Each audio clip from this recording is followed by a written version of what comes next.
Asuma harka funee akkam jirtu hirmaatotaa fi daawwattoota viidiyoo kana ilaalaa jirtan addunyaa marra kan jirtan biyya keessas biyyoota alaa kan jirtan hundi keessanuu nagaan jaalalli tokkummaan milkiin isiniif haa baay'atu.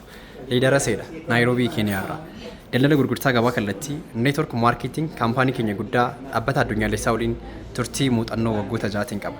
Haala gammachuunis sadarkaa biirootiin yeroo ammaa kanatti biyya Naayiroobii Keeniyaarratti argamee hojjechaa jira. Guyyaa har'aa akkuma asitti agartan namoonni hedduun biizinasa dhaabbata neetwork maarkeetingii biyyoota garagaraa irra ta'anii ni jalqabu. Jalqabbii bichaa miti. Yeroo ammaa kanarratti hojii gurguddaa hojjechuudhaan kaampaanii kanarraa galiiwwan gurguddaa argachaa kan jiranis hedduu isaaniiti. Egaa gara biizinasa kanaa namni tokko gaafa dhufu maaliif maallaqa baasa? Sababni inni maallaqa baasuuf maali kan jedhu wanti inni guddaan kaampaaniin keenya furtuu lama nuuf kenna. Inni jalqabaa furtuu fayyaati.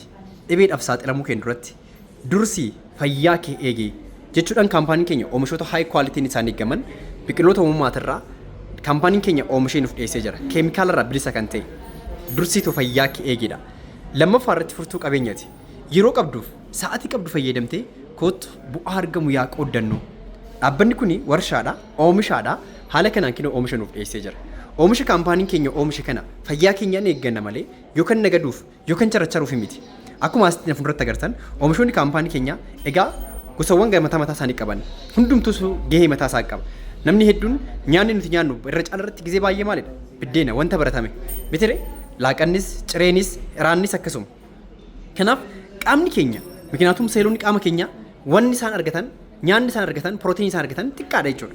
Haa ta'uti kaampaaniin keenya immoo oomishoota nyaatota wanti nyaannu keessatti argachuu hin dandeenye haala adda ta'een baay'oo injirniingi teekinooloojii fayyadamuudhaan hinoo haala kanaan oomishee kaampaanichi nuuf dhiyeessee jira. Kanaaf namni kamuu bakka jiru taa'ee iddoo jiru taa'ee oomisha kaampaanichaa bitatee fayyaa isaa eeguudhaan dabalataan immoo carraa biizinasa gamtaan hojjechuu namni kamuu iddoon fi yeroon amantaaf kutaan osoo isaan qoodiin hojjechuu akka danda'uuf carraa biizinasaa nuuf qoodee jira. Har'a namoonni egaa oomishni isaaniif ergamuudhaaf qophii irratti argaman kinoo haala kanaan qophaa'ee egaa dirqama irratti jalqaba irratti karaa kaampaanichaa dhufan oomisha bitatanii jiru.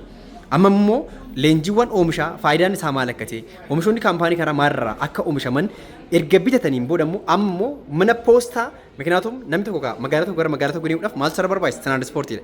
Kanaaf tiraansportii wanta isaan irraa eegamu bahaniitoo haala bareedaa haala nama hawwatuun kinoo haala kanaan oomishni guyyaa har'aa isaaniif ergamuudhaaf qophii irratti argama jechuudha. Baay'ee nama hawwata.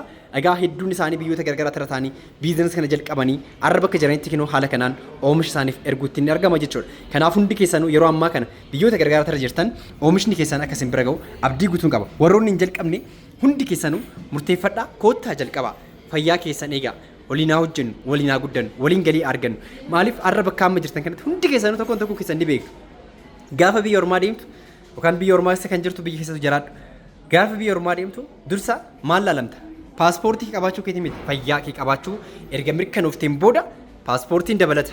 Bitire namoonni si fudhatan sirree fayyaa kee mirkaneeffatanii erga marmaraa si fudhaniin booda si fudhatu. Garuu erga isaan bira geessee fayyaa keetiif dhimma hin qaban hojii isaaniitiin alatti. Ati hoo maallaqa jettaa damooza eegdaa saniin booda garuu fayyaa kee ni dhabda. Gaafa maallaqni dhufe fayyaan hin jiru. Gaafa fayyaan jiru maallaqni hin jiru. Garuu fayyaan immoo maallaqa fiduu danda'a. Har'a fayyaa kee eegdee maallaqa argachuu dandeessa murteessaan kan keeti. Kanaaf yeroo ammaa kana egaa namoonni asitti argaman kun hedduun isaanii kaleessa biizinasa kana kan jalqaban asitti akkuma argitan jechuudha. Maakiyaa Arabuu jedhamti. Egaa biizinasa kana jalqabdee har'a biyya Saudi Arabiyaatti argamti. Kinoo haala kanaan oomishni ishii ergamuudhaaf qophii irratti argama. Asirratti immoo dureetti Abdullaa jedhamti isheen illee kan argamtu biyya Saudi Arabiyaadha. Kinoo oomishni ishii haala kanaan ergamuu fi irratti argama jechuudha. Asitti kan argamtu immoo Daansuree Kibruu jedhamti kan argamtu biyya Joordaan jechuudha. Yeroo ammaa kanarratti egaa oomishni ishii haala kanaan ergamuufiidhaaf qophii irratti argama. Asirratti immoo Fatiyaa Alii jedhamti isheen illee kan argamtu biyya Saa'udiidha. Akkasuma egaa Yaasiin jedhama. Innis kan jiru biyya Saa'udiidha. Garuu oomishni kan ergamu gara biyya Itoophiyaatti haala kanaan erguudhaaf xumureen jira. Egaa gahee mana poostaa isaa irraa eegamu. Zannabech jedhamti kan argamtu biyya Itoophiyaa keessatti argamti. Biizinasa achuma teessee jalqabdee ammas achuma jirti. Oomisha ishii haala kanaan erguudhaaf qophii irratti argama. Asitti immoo kan argamtu egaa Ra'iisaa jedhamti. Kan argamtu immoo kaleessa biyya Saawudii irratti biizinasa kana jalqabdee amma yeroo ammaa kana biyya galteetoo egaa kara biyyaatti oomisha ishiidhaaf ergaatiin jira. Kanaaf hundi keessanuu yeroo ammaa kana biyyoota garagaraa irra jirtan oomishni keessan bakka jirtan isin bira ga'uu danda'a. Asitti immoo Immabeet jedhamti. Ishiinis kan argamtu yeroo ammaa kana biyya Saawudiiti. Haala kanaan oomishni ishii ergamuudhaaf qophii irratti argama. Asitti egaa nama cimtuu dhugaa dubbachuudhaaf sadarkaa ani silveriin sadarkaa gooldiin nama madaalu jettee sadarkaa pilaatiniin paakeejiidhaan yeroo ammaa kana egaa hojjechaa kan argamtu immoo wanni ishee hundee jedhamti sa'aatii ammaa kanatti biyya Beeruut irratti argamti haala kanaan oomishni ishee qophaa'ee fi argama baay'inni isaa agartanii makiinaatu akkuma maallaqni isaa wal caalu baay'inni oomisha tarree wal caala jechuudha kanaaf asitti immoo kan argaman gaa asitti wardaa jedhamti kan argamtu biyya Saudi Arabiyaadha kanaaf ishiidhaaf illee kinu haala kanaan oomishni isaanii qophaa'ee fi argamee jechuudha. Kanaaf oomishoonni kaampaanii keenya gartuu nyaataa kan ta'an biqiloota uumamaatirraa dhaabbanni oomishee nuuf dhiyeessee jira. Kosmootiksiin ni jira.